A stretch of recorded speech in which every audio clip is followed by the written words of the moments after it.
సిద్దిపేట జిల్లా హుస్నాబాద్ లో అసంపూర్తిగా ఉన్న డబుల్ బెడ్రూమ్ ఇళ్లను రాష్ట్ర ప్రభుత్వం వెంటనే పూర్తి చేయాలని డిమాండ్ చేస్తూ లబ్ధిదారులు స్థానిక అంబేద్కర్ చౌరస్తాలో నిరసన తెలిపారు. సందర్భంగా అంబేద్కర్ విగ్రహానికి వినతి పత్రం సమర్పించారు. లబ్ధిదారుల నిరసనకు బీఆర్ఎస్ నాయకులు మద్దతు తెలిపారు. గత బీఆర్ఎస్ ప్రభుత్వ హయాంలో నిర్మించి అసంపూర్తిగా ఉన్న డబుల్ బెడ్రూమ్ ఇళ్లను వెంటనే పూర్తి చేయాలని బీఆర్ఎస్ నాయకుడు ఐలేని మల్లికార్జున్ రెడ్డి రాష్ట్ర ప్రభుత్వాన్ని డిమాండ్ చేశారు.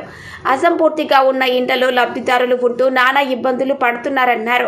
స్థానిక మంత్రి పొన్నం ప్రభాకర్ స్పందించి ముఖ్యమంత్రి రేవంత్ రెడ్డితో మాట్లాడి నిధులు తీసుకొచ్చి అసంపూర్తిగా ఉన్న డబుల్ బెడ్రూమ్ ఇండ్ల నిర్మాణాన్ని వెంటనే పూర్తి చేయించాలని విజ్ఞప్తి చేశారు.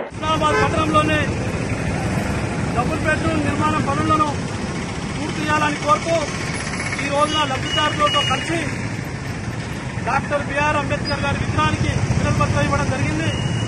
ఈ ప్రభుత్వం స్పందించి ఏదైతే గత ప్రభుత్వం అమలు చేసిన డబుల్ బెడ్రూమ్ పథకాన్ని నిర్మాణ పనులు పూర్తి చేయాలని చెప్పేసి కోరుతున్నాం.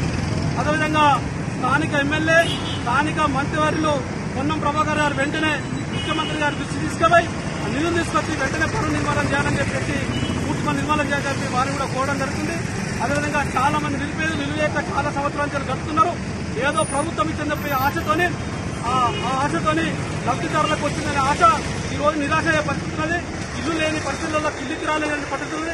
అదేవిధంగా కట్టలేని పరిస్థితుల్లో ఇల్లుకి కట్టలేని పరిస్థితుల్లో బంగారాలు, అదేవిధంగా పనికి పోయే పరిస్థితుల్లో కూలి పోయే పరిస్థితులు రోజు కష్టపడి పనిచేసి కూలినాలు చేసుకుని ఇల్లుకి కట్టే పరిస్థితున్నది. అదేవిధంగా వర్షాకాలం రానున్నది. అందుకు అక్కడ ఉన్న సౌకర్యాలు కూడా ఇబ్బందికరంగా మారినాయి కాబట్టి వెంటనే ఆ సౌకర్యాలను పూర్తి చేసి లబ్ధిదారులకు న్యాయం చేయాలని చెప్పి సందర్భంగా మంత్రి గారిని కూడా కోరడం జరుగుతుంది. రేపు లబ్ధిదారుల పక్షాన బీఆర్ఎస్ పార్టీ ఉద్యమిస్తుందని చెప్పేసి ప్రభుత్వాన్ని హెచ్చరిస్తున్నాం.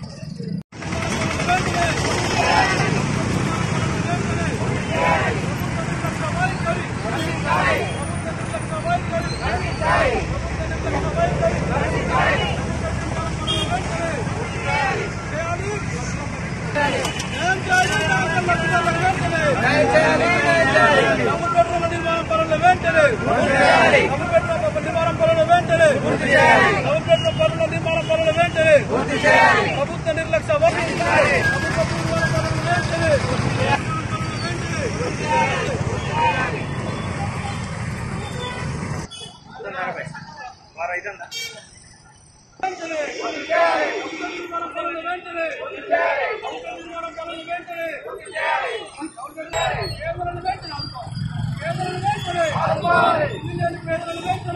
వెంటనే